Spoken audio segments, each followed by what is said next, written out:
ಕಾಂಗ್ರೆಸ್ ಶಾಸಕ ಲಕ್ಷ್ಮಣ ಸವದಿಯವರು ಬಿಜೆಪಿಗೆ ಬರ್ತಾರ?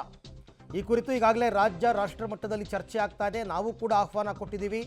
ಹೀಗಂತ ಮಾಜಿ ಸಂಸದ ರಮೇಶ್ ಕತ್ತಿ ಮತ್ತು ಅಣ್ಣಾ ಸಾಹೇಬ್ ಜೊಲ್ಲೆ ಇವರೆಲ್ಲರೂ ಕೂಡ ಹೇಳಿಕೆ ಕೊಟ್ಟಿದ್ದಾರೆ. ನಮ್ಮ ರಾಜ್ಯಾಧ್ಯಕ್ಷರು ಎಲ್ಲರೂ ಕೂಡ ಪ್ರಯತ್ನ ಮಾಡ್ತಾ ಇದ್ದಾರೆ.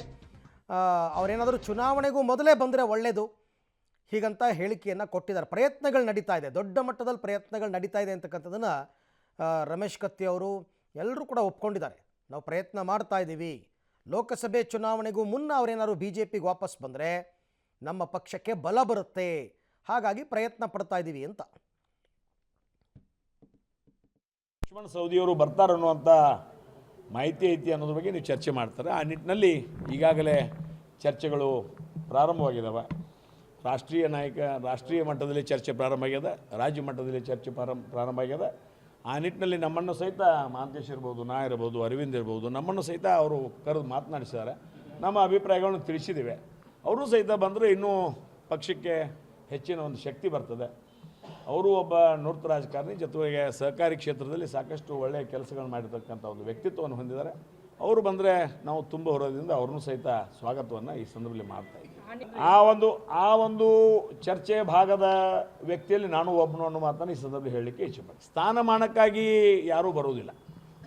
ಇದು ರಾಜಕೀಯವಾಗಿರ್ತಕ್ಕಂಥ ಭಾರತೀಯ ಜನತಾ ಪಕ್ಷ ಇವತ್ತು ಕಾಂಗ್ರೆಸ್ ಬರೋದು ವಿಚಾರ ನಾವು ಕೂಡ ಕೊಟ್ಟಿದ್ದೇವೆ, ಆಹ್ವಾನ ಕೊಟ್ಟಿದ್ದೇವೆ ಅವ್ರು ಯಾರಿಗೇನು ಬೇಡ. ಈಗ ಯಾಕಂದ್ರೆ ಹೊಸದಾಗಿ ಯಾರೇ ಹೊರಗೆ ಹೋಗಿದ್ರು ಕೂಡ ನಾವೆಲ್ಲರೂ ನಮ್ಮ ಪಕ್ಷಕ್ಕೆ ಬರಲಿ ತಿಳ್ಕೊಂಡು ನಮ್ಮಲ್ಲಿ ನಮ್ಮ ರಾಜ್ಯಾಧ್ಯಕ್ಷರಾಯಿತು, ನಮ್ಮ ಉಳಿದ ಎಲ್ಲ ಹಿರಿಯರು ಕೂಡ ಅದನ್ನು ಪ್ರಯತ್ನ ಮಾಡ್ತಾ ಇದ್ದಾರೆ. ಈಗ ಎಷ್ಟು ಜನ ಬರ್ತಾರೆ ಹೇಳಿಕ್ಕೆ ಬರೋದಿಲ್ಲ, ಅದೆಲ್ಲ ಹಿರಿಯ ಮುಖಂಡರು ಚರ್ಚೆ ಮಾಡಿ ಹೇಳ್ತಾರೆ. ಭಾರತೀಯ ಜನತಾ ಶಿಸ್ತಿನ ಪಕ್ಷದಲ್ಲಿ ಇಲ್ಲಿದ್ದವ್ರು ಹೊರಗೆ ಎಲ್ಲಿಯೋ ಅವ್ರಿಗೆ ಬಹುತೇಕ ನನಗೆ ಅನಿಸಿದಾಗ ಇದು ಇರೋದೇ ಕಠಿಣ ಅನಿಸ್ತದೆ. ಮತ್ತು ಅವರು ಯಾವಾಗಿದ್ರು ಕೂಡ ನಮ್ಮ ಪಕ್ಷದಾಗ ಬರಲೇಬೇಕು. ಸೌದಿಯವರು ಚುನಾವಣೆ ಮೊದಲು ಬಂದಿದೆ ಅಂದರೆ ನೀವು ಸ್ವಲ್ಪ ಬೆಳಗಾವಿ ಜಿಲ್ಲೆ ಸೇರಿದ್ರೆ ಇನ್ನೂ ಸ್ವಲ್ಪ ಒಳ್ಳೇದಾಗ್ತಿತ್ತು ಇನ್ನೂ ಸ್ವಲ್ಪ ಒಳ್ಳೇದು. ಈ ಬಗ್ಗೆ ಮತ್ತಷ್ಟು ಮಾಹಿತಿ ನನ್ನ ಕೊಲೀಗ್ ದಿಲೀಪ್ ಅವರಿಂದ ಪಡೆಯೋಣ. ದಿಲೀಪ್, ಬೆಳಗಾವಿನಲ್ಲಿ ಲಕ್ಷ್ಮಣ ಸವದಿಯವರನ್ನ ಪಕ್ಷಕ್ಕೆ ವಾಪಸ್ ಕರೆತರೋದಕ್ಕೆ ಹಾಗಾದರೆ ಯಾರ್ದು ವಿರೋಧ ಇಲ್ವಾ? ಲಕ್ಷ್ಮಣ ಸವದಿಯವರು ನಿರ್ಧಾರ ತಗೊಳ್ಳೋ ಸಾಧ್ಯತೆ ಇದೆಯಾ ಅಂತ? ಅರವಿಂದ, ಪ್ರಮುಖವಾಗಿ ಇಲ್ಲಿ ಎರಡು ತೊಡಕುಗಳಿರುವಂತದ್ದು. ಯಾಕಂತಂದ್ರೆ ಏನು ವಿಧಾನಸಭಾ ಚುನಾವಣೆ ವೇಳೆಯಲ್ಲಿ ಒಂದು ಸ್ಟೇಟ್ಮೆಂಟ್ ಅನ್ನ ಮಾಡ್ತಾರೆ ಲಕ್ಷ್ಮಣ್ ಸವದಿ, ಏನಂತಂದ್ರೆ ನನ್ನ ಶವವನ್ನು ಕೂಡ ಬಿಜೆಪಿ ಆಫೀಸ್ ಮುಂದ್ಗಡೆ ತಗೊಂಡು ಹೋಗಬಾರ್ದು ಹಾಗೆ ಅಂತ ಹೇಳಿ. ಇದು ಒಂದು ಜೊತೆಗೆ ಏನಂತಾರೆ ರಾಷ್ಟ್ರೀಯ ಒಬ್ಬರು ನಾಯಕರ ಜೊತೆ ಒಂದಿಷ್ಟು ಜಟಾಪಟಿ ಮಾಡ್ಕೊಂಡಿರುವಂತದ್ದು, ಗಲಾಟೆ ಮಾಡ್ಕೊಂಡಿರುವಂತದ್ದು. ಹೀಗಾಗಿ ಇವೆರಡು ತೊಡಕುಗಳನ್ನ ನಿವಾರಣೆ ಮಾಡಿದ್ರೆ ಖಂಡಿತವಾಗಿ ಲಕ್ಷ್ಮಣ್ ಸವದಿ ಬಿಜೆಪಿಗೆ ಮರಳಬಹುದು.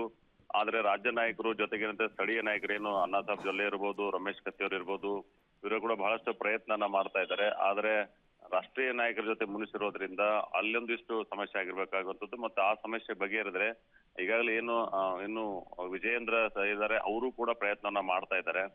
ಆದ್ರೆ ಇದು ರಾಷ್ಟ್ರೀಯ ನಾಯಕರ ಗಲಾಟೆ ಅನ್ನೋದ್ರಿಂದ ಲಕ್ಷ್ಮಣ್ ಸವದಿ ಬರೋದು ಬಹಳಷ್ಟು ಕಷ್ಟ ಸಾಧ್ಯ ಅಂತಾನೆ ಹೇಳ್ಬೋದು. ಅರವಿಂದ್, ಓಕೆ, ಥ್ಯಾಂಕ್ ಯು ತಮ್ಮ ಮಾಹಿತಿಗಾಗಿ ದಿಲೀಪ್.